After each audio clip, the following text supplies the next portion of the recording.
Y'all get enough to eat? My name's Steve Bird. I'm a recovered alcoholic. Michael and I met at a area assembly in San Angelo about 6+ years ago, somewhere like that. And we got to talking, and he said that they do a big book study up in Amarillo, and I ought to come up and see him sometime. So that turned into a ritual there. I would get up at 4 o'clock in the morning on a Saturday, get a shower, drink coffee, and go around and snatch up a couple drunks, and then we'd head out to Amarillo, and that got to be a ritual. Get back to Lubbock about time for a new meeting. So anyway, Michael's become my sponsor since then, and I think you're going to really enjoy his story. So Michael, you want to come up here? Oh, I like this. They got my name up here, so I know who I am. Well, the Al-Anon speaker was talking about, I'll introduce myself in a second. The Al-Anon speaker was talking about ooey gooey and all that stuff, and so I'm just get up here and say I'm Hong Kong Phooey.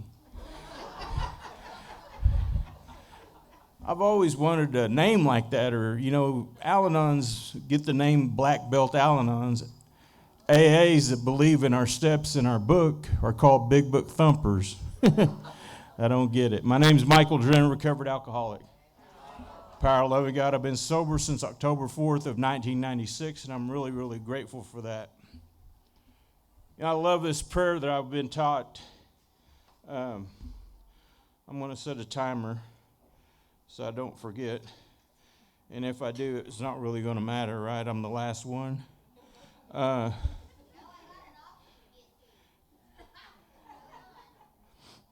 ahead and go. We won't miss you.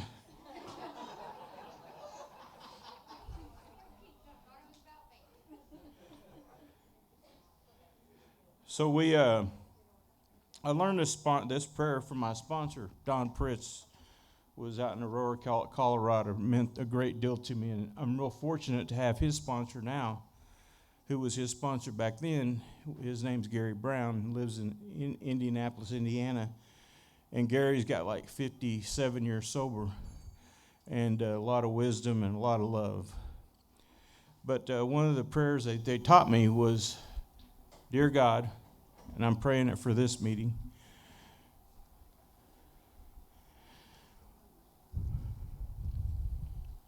Dear God, fill me with your loving spirit, that it will flow through me and into the lives of others. And he said, Michael, if it's flowing through you, that means you're always full of God's love and mercy.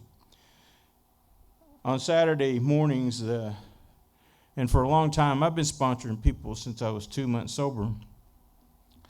But for the last 11 years, God's blessed me with taking people through the steps on Saturday morning from 8:15 in the morning till about 10:15. And then some of us go out to breakfast, brunch, whatever. But we open it up with a couple of things. One is 2 minutes of silence, and then quiet meditation, because the first thing that I try to teach new drunks is how to get still, because we don't know how to be still. And then we open that up with a prayer that Don Pritz had come up with a guy named Joe Hawk, because Joe Hawk was hard-headed. And the prayer was, Dear God, help me to set aside everything I think I know about you, these steps, this book, and myself, that I may be blessed with an open mind and a new experience. And then I teach them about the circle and triangle, about how the foundation of that triangle is recovery.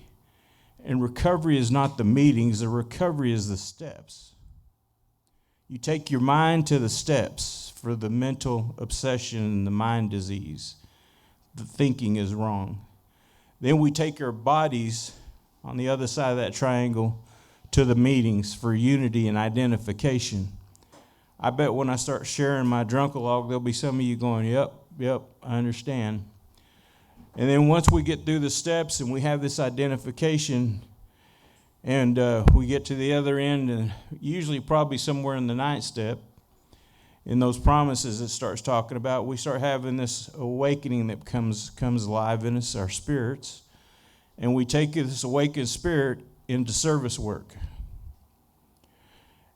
And here's the deal. If I'm only participating in one side of that triangle, going to meetings, or only two sides, going to meetings and working steps, or going to meetings and service, and I'm leaving out the step work or the service work, or I've seen people do just service work, and those guys will drive you nuts. That's why our group consciences are a little funky sometimes, because we need to go there prepared. We need to go there in prayer. God, how would you like this to come out? Not with my agenda. If I go in with an agenda, if I go in with an answer, I'm going to come out with the same answer. It's just, that's why they prayed that prayer a minute ago. Bless me with an open mind and a new experience. Help me to forget everything. Because if I go into it with an answer, I come out with the same answer. So I've got to go into it with this open mind. And then once I explain the circle and the triangle being equal sides, participate in all three. And that circle around that triangle means unity, means wholeness and completeness. And so when I participate in all three sides of that triangle, what begins to happen is I begin to be happy, joyous, and free that it talks about on 133 in our big book. I've seen a lot of people in meetings, they all have two, they're miserable. They're miserable. I'm 40 years sober. And I've heard the old timers say, tell your face that. See, I don't want to be that guy.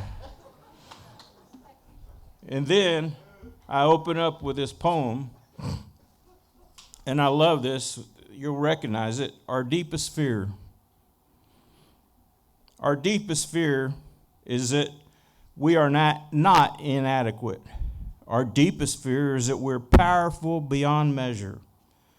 It is our light, not our darkness, that most frightens us.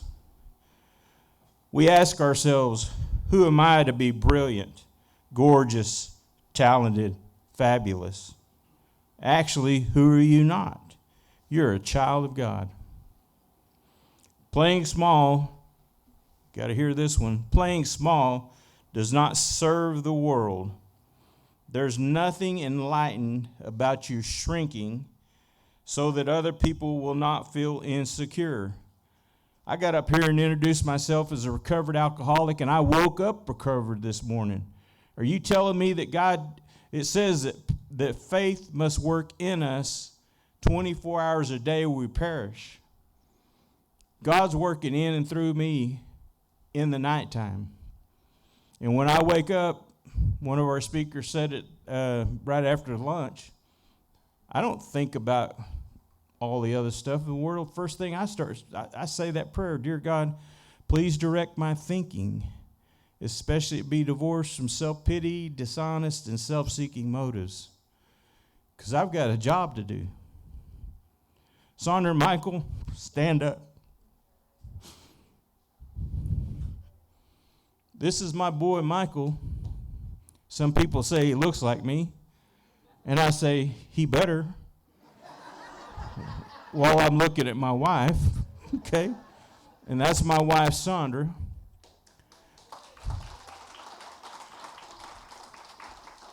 And their last name is Drennan, just like mine, and I'm proud of that name.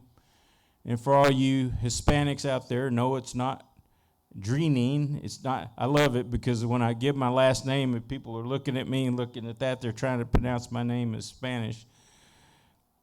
I hated my real dad. No, I didn't hate my real. I guess I did because I never knew him. I was born without a real dad. My mom married a guy named Snuffy Drennan, Aubrey Drennan, and he adopted me when I was after I turned 12 years old. So I accept that name, Drennan, today. I've got things to take care of in this world, so I don't wake up unrecovered. I went to bed recovered. I wake up recovered.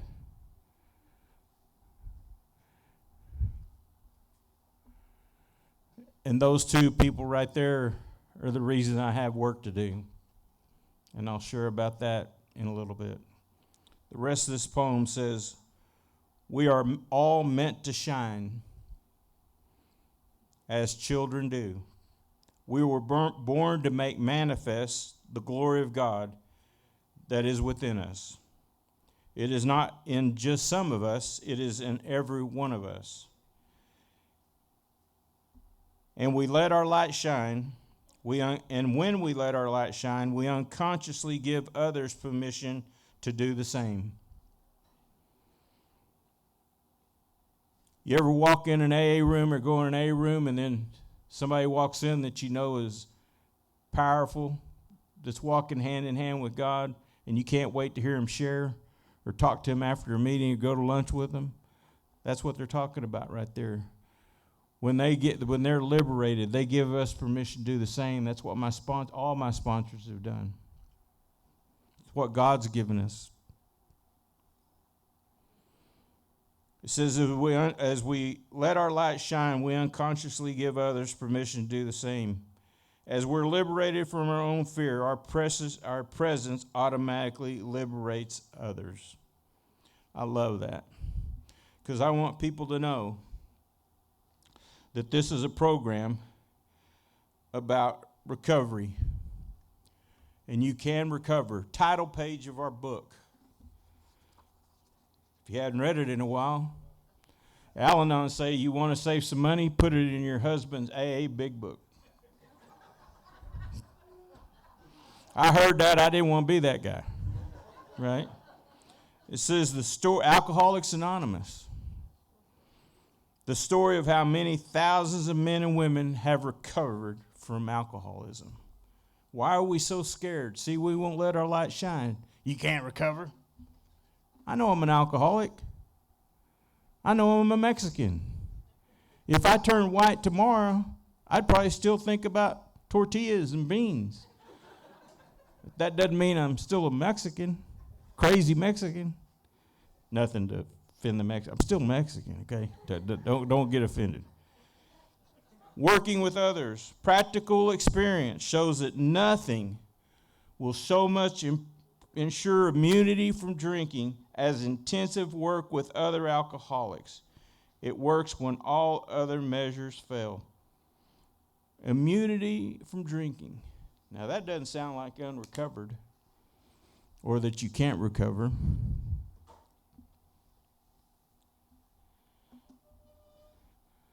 I grew up in Pampa, Texas, and I grew up in a family of my mother,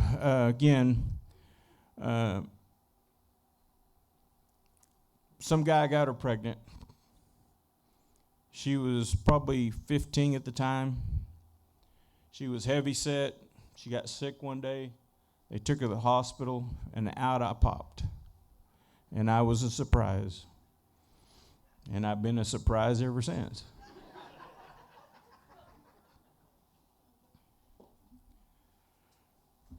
I grew up in that family.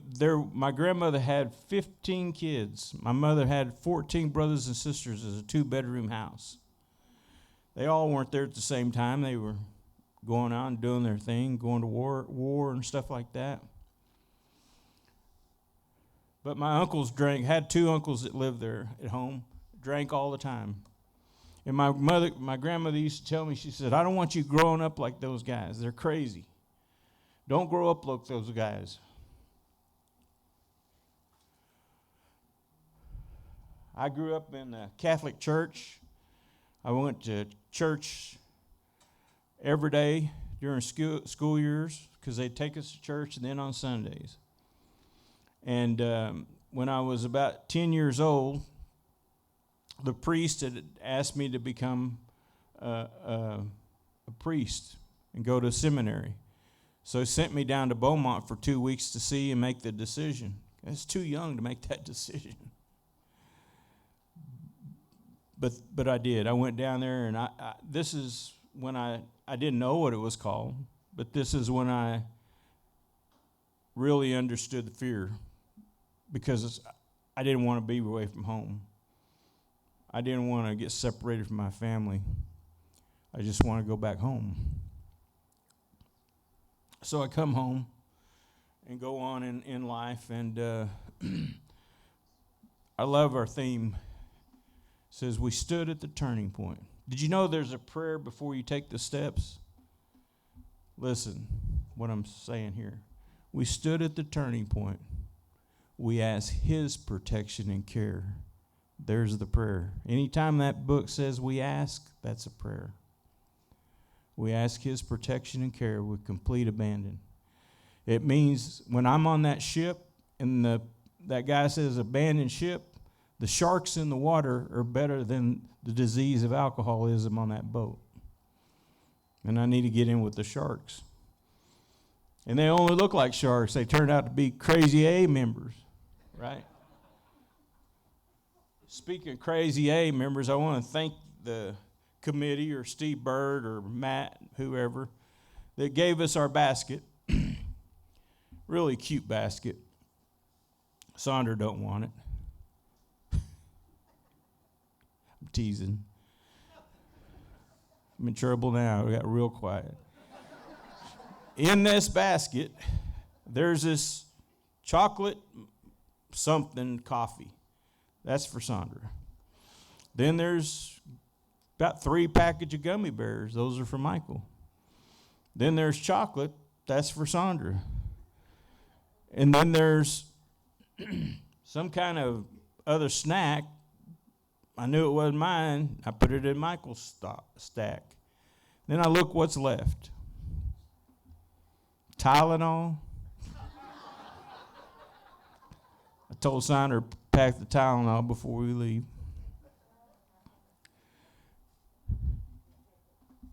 And forgive me. The next thing was in that goofy basket from Crazy Alcoholics was butt wipes. And I told Sandra, make sure you pack the Huggies before we get back, before we leave. And Steve told somebody to get me a Diet Coke, and I appreciate the Coke. I'm diabetic. Oh, Lord.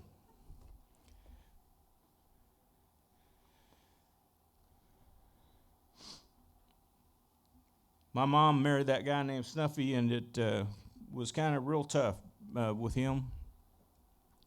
He was real strict. He wanted you to do things like work, clean the house, mow the lawn, all that typical stuff that I had no clue. I had no discipline in my life.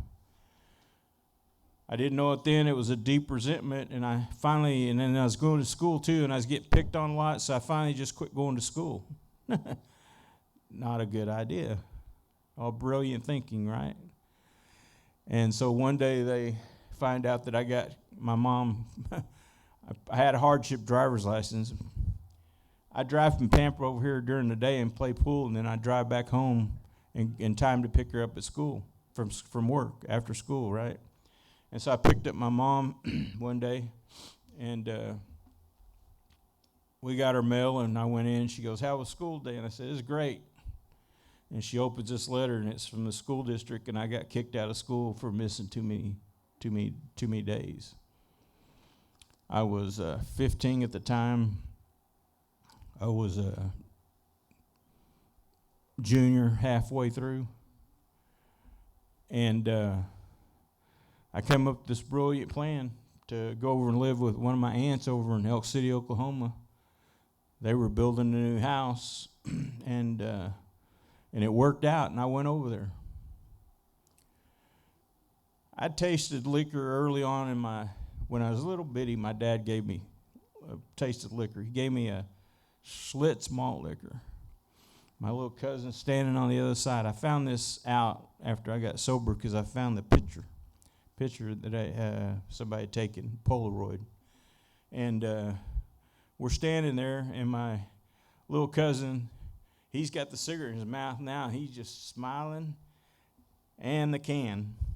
And you can see me coughing because I couldn't stand the smoke. Still can't stand the smoke today. But somewhere along there, I guess my mind remembered what the alcohol was like. And I'm over in Elk City, again, I had ran away from home basically because I got getting tired of getting picked on and people threatening me and jumping in my car that just make me take them home from school without asking. And so what I wound up doing was I got over Elk City and I got a brand new white Buick Regal.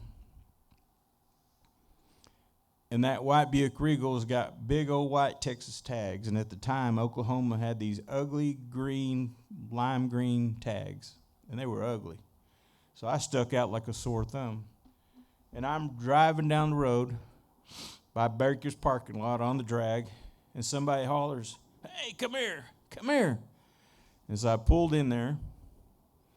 And these guys were drinking Baby Millers. And somebody shoved one through the window, and he says, "Here, take a drink." I started trying to sip on it. I didn't drink. I hadn't drank. And so they handed me that Baby Miller, and somebody said, "Down it." And they were little 8-ounce bottles, and I downed that thing. And then all of a sudden, these guys jumped in without an invitation. They said, "Let's drive around," because I got the new car, right? I got the brand new car. And here's what happened. I'm Bill Wilson. I got to look for similarities in this book. Bill says, "I was flattered when the first citizens took us in our home on the drag," right?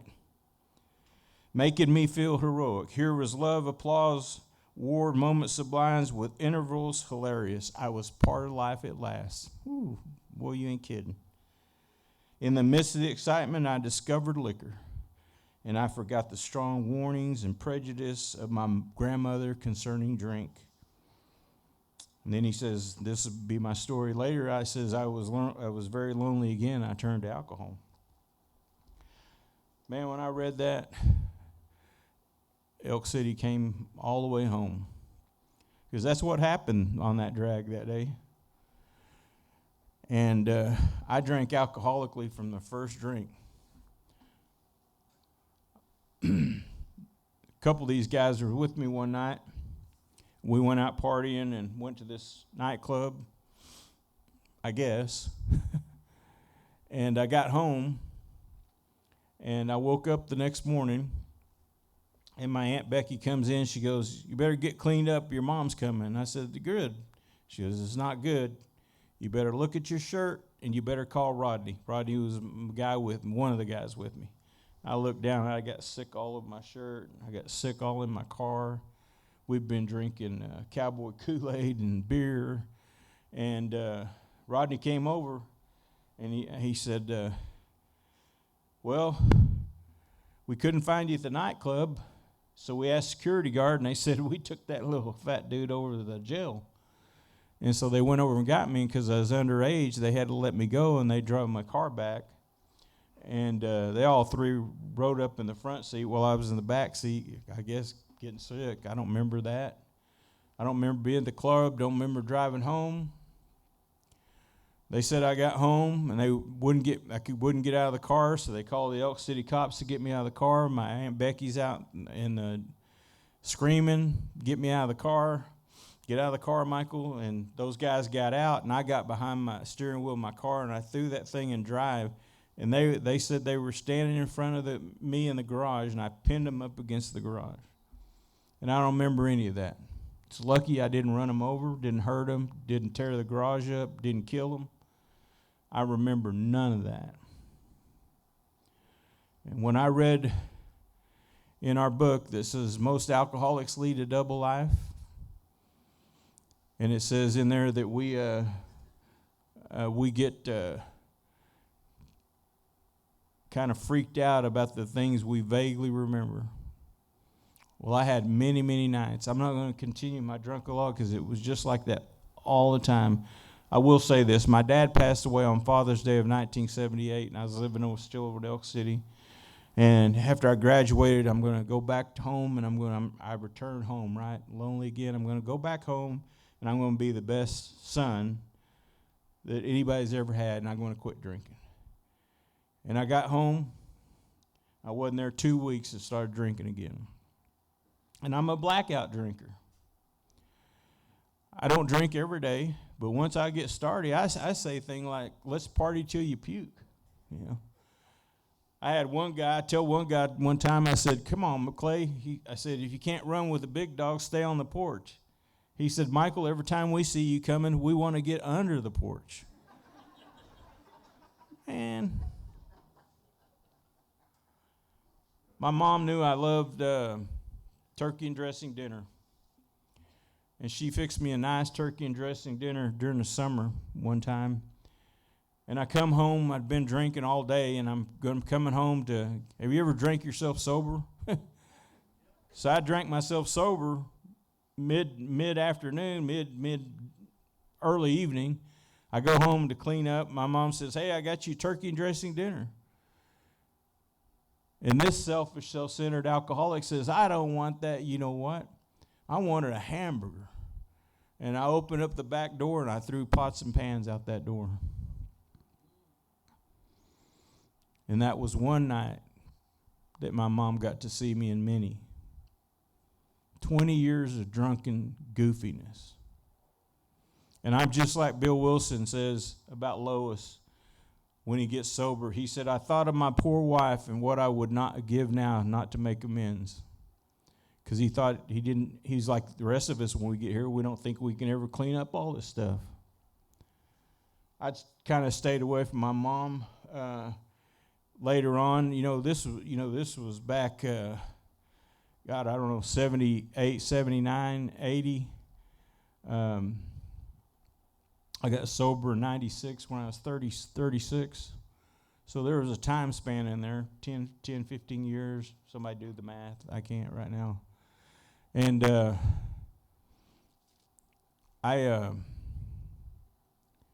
my mom, I intentionally stayed with my mom. Somebody was talking about all the deaths. I didn't have that many that fast. But before I got to Alcoholics Anonymous, I had 11. I told you we had 15. I have 14 aunts and uncles, plus all their kids. We had 11 deaths in my family before I ever got to Alcoholics Anonymous. So I'm that guy in the fourth chapter towards the end who, all this death and calamity, I'd given up on God. Or just thought this was the life I'm leading, and I just got to live it out until I go home. That's what I thought.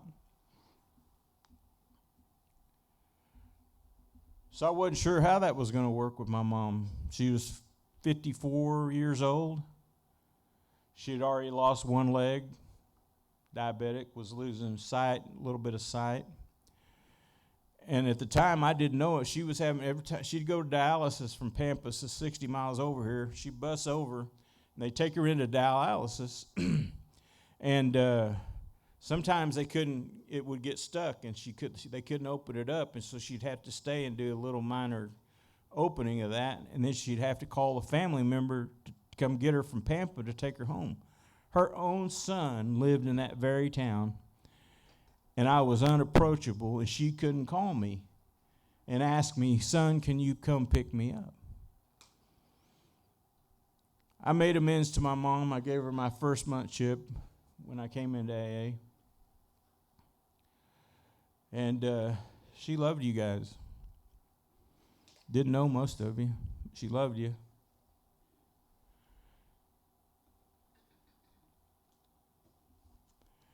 On September the 9th of 1996, I'd been involved with a lady. She was living with me, and she got tired of messing with me. She left me. I was devastated. I didn't know what I was going to do, and I called me and a good friend of mine were on the phone together that morning. He said, "I'm going to go to a meeting with me." What kind? Turned out to be an Al-Anon meeting. He didn't tell me. He just took me. Mean. Took me to this Al-Anon meeting, and my God, I fell in love with it. That was a Monday, and by Wednesday, I was going to 3 meetings a day, had my little Courage to Change book. I mean, I see my family and all the drinking that went on. I've got about 6 hours of talks I could give y'all. Okay, so I don't have time to fill in all the blanks, but my family, they drank. And they got crazy and they got fun. And when I got to Alcoholics Anonymous, I knew I belonged in Al-Anon. because of everything that happened in my family. There was one black belt Al-Anon in there named Jean Denton. And man, she was powerful. She used to be a school teacher, big, tall, slender lady. She's over 6 foot tall. And she talked to me after meetings. And she was talking to me not like I was an Al-Anon. She talked to me like I was drunk. And I just looked at her like she's crazy, because everybody else thought she was too. And I'd leave. And I was fortunate enough that they were having a Top of Texas Roundup. Back then, there was about 1,500 people that showed up at that Roundup. It was happening on October the 3rd through the 6th or something like that. And she said, you need to go to that. You need to go to that. So I went on Thursday night, heard this guy named Larry Johnson. He said something about out of the book. He said, our book says that alcoholics owe money. He said, how do you know that about me? And I thought, and I'm sitting there going, how does he know that about me? And so I listened to Larry, and I got a lot out of it. He said a lot of other things that I won't go into that really hit me. He was telling my story. One of the things that he talked about was waking up the next morning and going out. I used to do this. I'd go out and look at my car looking for dents and blood spots because I don't remember how I got home. There was a Whataburger right around the corner, and I intentionally went to Whataburger to get a Whataburger, and I'd keep the receipt. And back then, they just looked at you. Why do you want a receipt? You pay in cash. You didn't really have debit cards back then. Either wrote a check or gave cash, and I'd get my receipt, and I'd keep it because in the morning, if there was a wreck or somebody, I'd look at that timestamp and know that I was a block away from home. Couldn't have been me. That's a crappy way to live.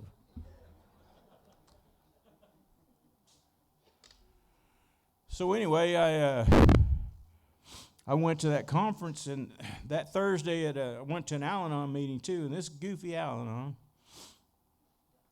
she said, hey, don't take that personally.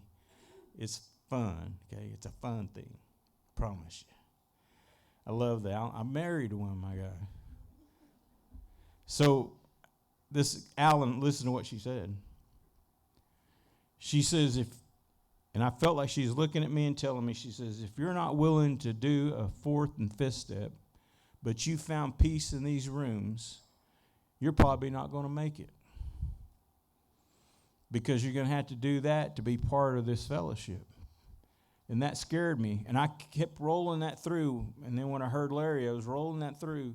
Then I went Friday to the conference. Now, I'm still an Al-Anon, so I'm pre-Al-Anon. Let me back. I'm a baby Al-Anon. So I'm still drinking. And I go to this conference, and I hear this lady talking, Sharon B. from California, Los Angeles. And she was talking about stuff that really I could identify with. She talked about one time about getting called in the principal's office, and she says, boy, he was ready to ream me out. She said, I just threw my legs up on the desk and crossed my arms and says, you tell me. Yeah, you tell me how to fix it. And that's the way I was. It's not my problem, it's your problem. You got a problem with me, just fix me then. And so I heard her talk, and I couldn't sit through the whole thing. It was affecting me too much. And I left, and I went out to Midnight Rodeo and started getting drunk. That was probably about 8:30. About 11 o'clock, I had that moment of clarity that every alcoholic that God knows wants to get sober starts to speak to our spirit and said, if you keep drinking, you're going to die in one of these places. And so I got out to my car, and I said the third step prayer in my own wording. Dear God, I'm going back to that conference, and whoever you put in front of me, I'm going to pick to be my first sponsor. I'm only in this Al-Anon program 23 days. Whoever you put in front of me, I'm going to pick to be my sponsor, and I'm going to share all of this take it to the grave stuff. I'm tired of living like this.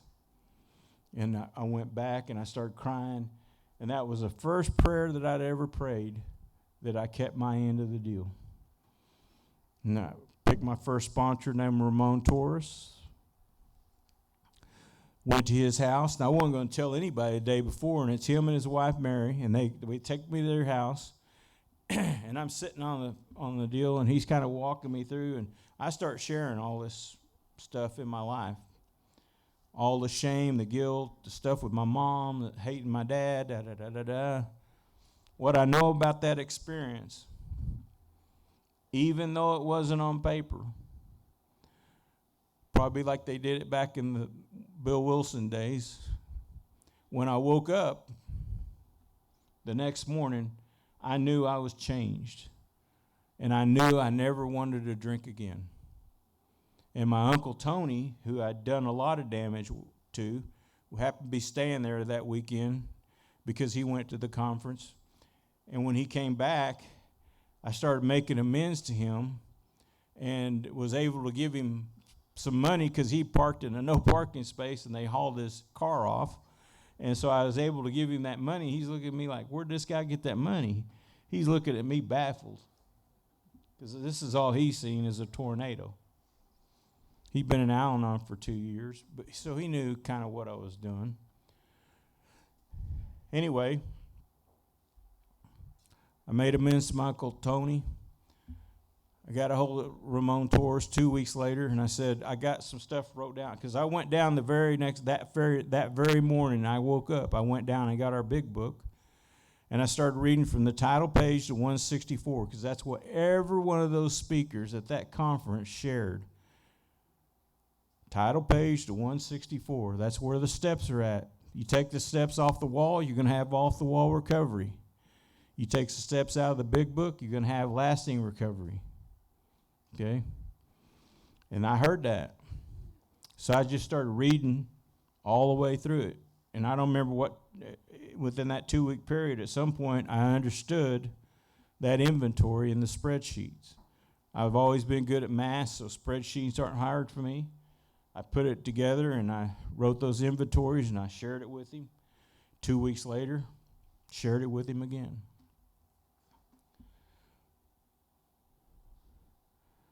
It wasn't until November the 16th that I said out loud that I was an alcoholic, and I went to a closed A meeting, but I was sober that whole time, 45 days or so. What got me into that program was this lady that I started dating. Her name was Viola. I thought I was in love, man. She left, and I was devastated. I had a one-bedroom apartment, 750 square foot, and she had an 18-year-old son that's as tall as that door, sleeping on my recliner. She had a 17-year-old daughter that had a brand new 6-7-week-old baby, and the baby was sleeping in the car seat, and the daughter was sleeping on my couch. And I've got me a family. And it was 2 years before I shared it in a meeting, other than with my sponsor, that I'd only known that girl for 2 weeks. But that's how soul sick some of us get. We're looking for other things to fill that void, and I was clenching onto those women. And I got sober, and then I started dating a couple women in AA. Over the first couple of years. But I'd done the sex inventory. I was kind of excited about that. The reason being is because I wasn't trying to date 6 women. I was dating one. And then we split up, and I was dating another. But then my sponsor said something, Michael, it's not enough to get married because you're in love with somebody. He said, you got to be willing to grow old with them. And I was willing to grow old with her, but her family I wasn't willing to grow old with. And so I did another sex inventory. I've done multiple 4-step inventories since I've been sober. And I did this inventory, and out of that inventory, God took me on a 2-year journey of being celibate. Didn't date anybody. And then I met Sandra. She walked into a small group. I was leaving for church, and Sandra walked in. And that's a whole nother 15 minutes in itself. But 7 months later, we wound up getting married.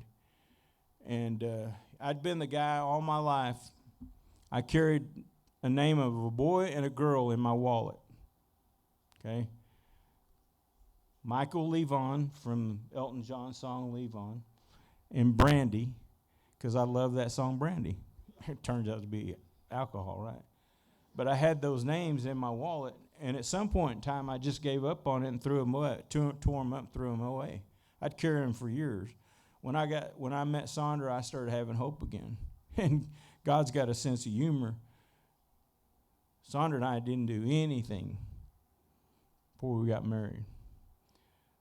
But I guess at our honeymoon, a miracle happened, and we had Michael. 2005. I named it after my uncle Tony Anthony, Michael Anthony after me, and then after my uncle Tony. And we rock and rolled. Y'all forgive me for this.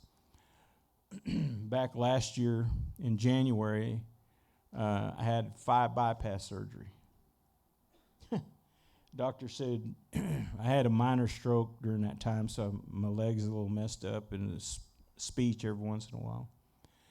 And they said, 7 weeks into this, you'll feel like a brand new guy. You'll start feeling a lot better.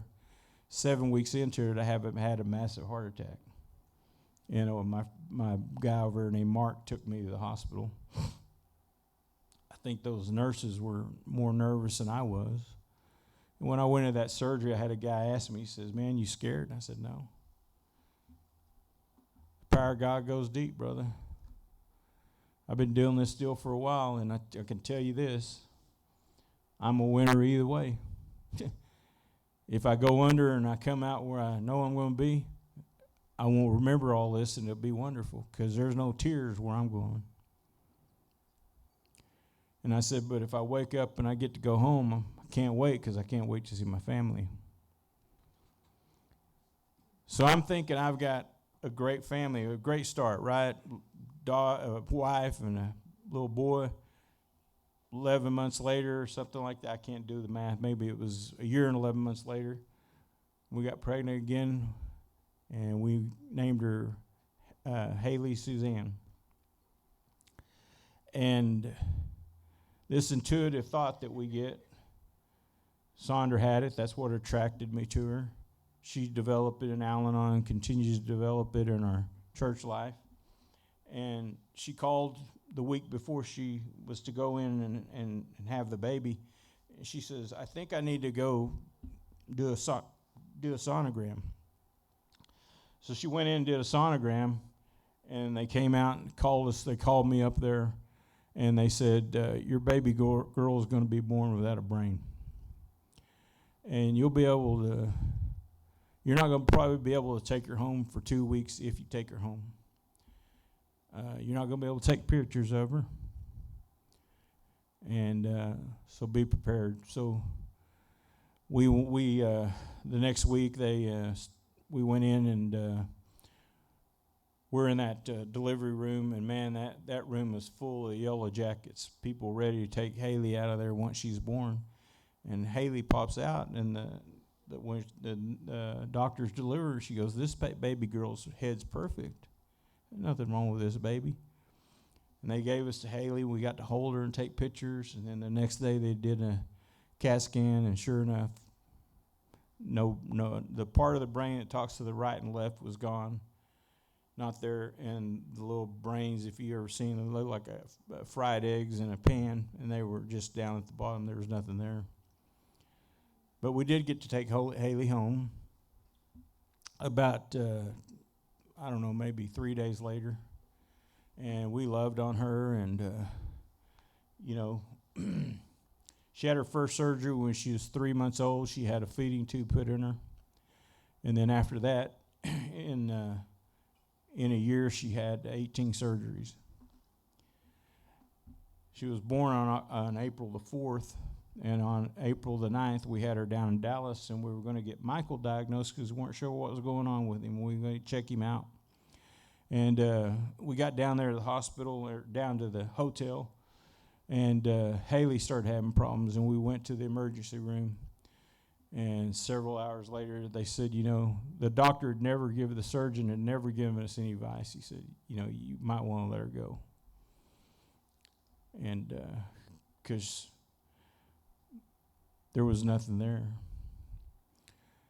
And so we did that.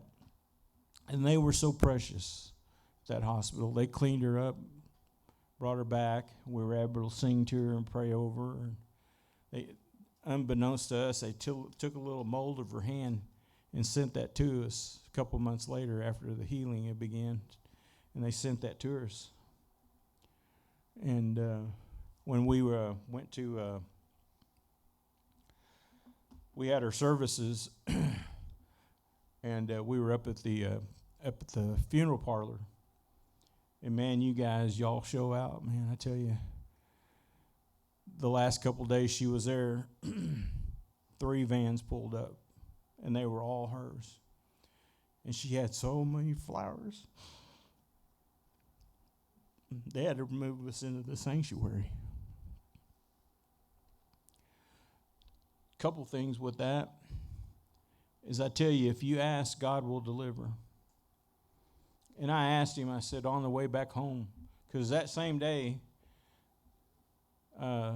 she passed away that morning, April the 9th. We'd taken Michael to his appointment and found out that he has some things going on totally different from her.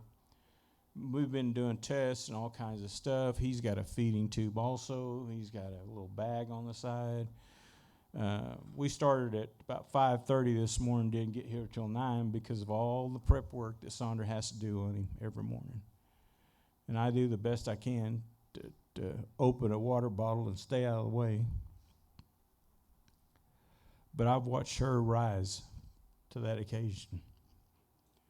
I've got work to do. On the way home, 5-hour trip back, I'm praying, dear God, it's a long trip home, and it's going to be a long few days, and it's going to be a long few years. Show me how to deal with this. And all of a sudden, he started putting these things in my head. I'd been reading in another book that said, my people perish because they don't rest. Alcoholics get drunk because we don't do 11 steps. Okay? We don't rest. My people perish because they don't rest. And I looked up the word rest, and it literally means to crawl into your Father's bosom. And I am sitting there, and God's revealing all this thing to me, and it's been since 2008 that she passed away, and it's still fresh in my mind. And what God said to me was, Michael, I breathed life into her and gave her to you guys to be a guardian over. She's not yours, she's mine. And she said, when you picked her up in that car seat in that hotel room, and you picked her up, you put her in her father's bosom. And then when you laid her back down in that car seat to take her to the emergency room, you thought she died. She didn't. She came alive in my arms. I got her out of that car seat, and I put her up on the dresser, and I started giving her mouth to mouth. And God said, when you thought you were breathing human life into her, you healed her, and you breathed spiritual life back into her and gave her back to me.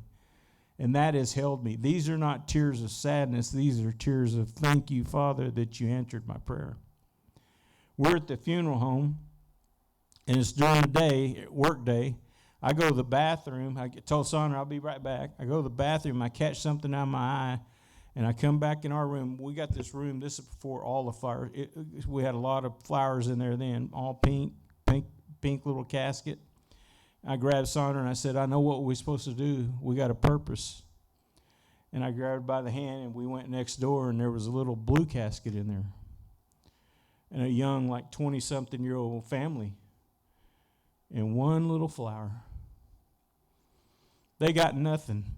We got everything. But we had everything to give them everything, and that was hope and love and peace.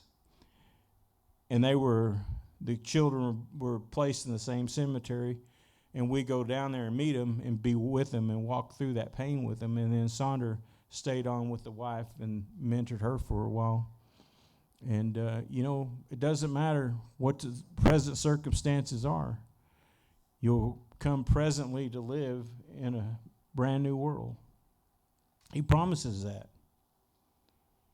I've been fortunate, again, like I said, to be able to sponsor people when I was real young in sobriety. And I've been sponsoring them ever since. And the way I do that is I open this big book, we pray like I told you, and then we start reading one line at a time. And the guys that really struggle and they need to get to 4-step, we can do that too. We can go through fast. Steve came over a few years ago, said, I'm dying and I need to go through the 4-step before Sharon kills me.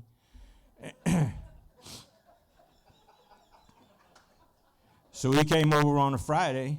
We jammed through the big book for a little while, went to a speaker meeting, came home, jammed till about midnight, jumped up, went to our Saturday morning meeting together, and then we came back to the house and jammed through again, and then got up Sunday and jammed, and then I sent him home, and he went home and wrote inventory. Then we got together, and he read that to me. So we can go through it quick. We can go through it slow. I'm a pretty good judge of that because God's given me some wisdom to be able to see that and move on, if somebody's willing. But every Saturday morning, Sonder gives me up every Saturday for over 11 years. That big book deal that we did on Saturday got started with 2 women that hated me in AA. And one of them came up to me, she says, would you take me through the steps like you take your guys through the steps? I said, absolutely. And so I said, just get 1 or 2 more people. She got another lady that wasn't too fond of me. That's okay. Started going through it. And they started, one started liking me okay, and we were friends, and the other fell in love with me. She's great friends with my wife. We were going for about a week, and they told somebody else that they sponsored, and they showed up. And then I said, well, I might as well get a couple people I'm sponsoring, and it's in the same part of the book. Next thing we know, we outgrew the room and had to move across the street to a church. And then we got this Zoom thing going, and so we started meeting on Zoom for a while, and then we decided to do a hybrid. So on Saturday mornings, we got 2 big TVs that we have, and a couple cameras and microphone. We get in there, we do a hybrid, and we got about 20 people averaging.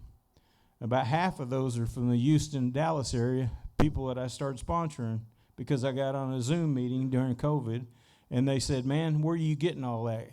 And so we invited them over to get into the book with us, and they love it. I've been blessed with a lot of things in sobriety. So many of them I can't even begin to tell you everything that's happened in our lives. My mom, one time she called me, she says, I need a ride home. She was at the hospital, 10 o'clock at night. I'm sober, and I said, oh my God, okay. I heard okay come out of my mouth. I got dressed, I'm driving to the hospital. He says, Michael, you drove drunk many nights. You can do this. So I picked her up, got her in the car. She loves me to turn the radio on. We start singing songs together. My mom's singing, I'm singing. I get her home, get her out of the car, get her in. I get back to my car, and I'm heading back home, and the tears just start flowing because I'm able to participate in her life. When she passed away, much like the hospice thing we heard earlier, I was there. She decided to go to hospice because she got tired of doing the dialysis. And she says, Michael, I was 38 years old at the time. And she says, Michael, she says, I'm going to tell you something. She says, I'm ready to go home. says, for the first time in my life, I know that you're okay. You got those AA friends, and you got your church. And she says, nothing more that I just want to go home. I know you're happy and okay. That's a great thing to hear, but it's also pretty sad when you're 38, right? But God gives all that back to us. He gave me my mom back. 20 years of drunkenness, he gave my mom back to me in two years. And we had a great relationship. One more story and I'm out of here. When Sandra and I got married, you'll be all right. You've got last call and drink 3 more beers, right? Got to razz him a little bit. So when I went down to ask Sandra's mom if I could have her hand in marriage, she said yes. And then she says, we're all going to have dinner tomorrow. Well, they had a small family, big family. And she gets them around. There's like a double table and like right here, about that size of that. And I'm down on the end. And my mother-in-law says, we're going to go around the room and ask Michael one personal question. And I thought, yeah, exactly. It was like a newcomer being at his first AA meeting. And they go around the room, and everybody was kind of being gentle. My brother-in-law, future brother-in-law, sister-in-law were like, what is she doing? Gets down to her, and my mother-in-law goes, she was hoping against hope. Y'all love this over here. She says, what tribe are you from? She was hoping like heck I wasn't a Mexican. And I said, well, ma'am, I'm from the Brownfeet group, the Brownfeet tribe. And she says, what in the world is that? And I said, crazy Mexicans. And, man, they could barely hold it together at that table. So she let that go. And one of the things she told me that weekend, because she had somebody else in the family, her sister, her daughter-in-law was in the program. And she goes, one thing, she says, don't you take my daughter around my daughter-in-law's crazy AA friends. I said, well, it's going to be one problem. She goes, what's that? And I said, I got more time than their crazy daughter-in-law, and I go all the time. And like she's just shaking her head. When Haley passed away, she was real big about handing out thank you cards. And again, we're at this long table at our house, and my mother-in-law's looking at this. We got cards, we got food that's donated, and she says, hey, 150 thank you cards to write. And she says, I didn't know you guys were that loved. And I told her where most of those came from. And she goes, would you take me to one of your AA meetings? I took her to an open speaker meeting that night. She went on out afterwards, and I was getting ready to get in the van. She was driving. And she says, Michael, she says, can you go back in there and get me a couple of your books? I know somebody back at home needs them. How do you go from here to here? We stood at the turning point. You know, you can either go help your mom or not help your mom. You can either make amends or not make amends. You can either love this lady no matter what color she wants you to be, because I can't change my color. I put on a mask.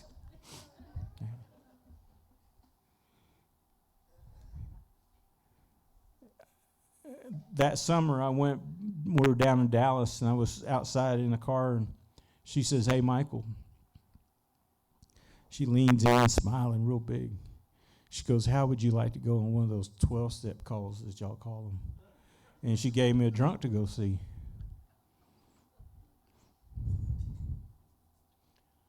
I married somebody. There's my timer. Just in time. Bye. Thanks for having me. Thank the committee. And thanks for the baby wipes.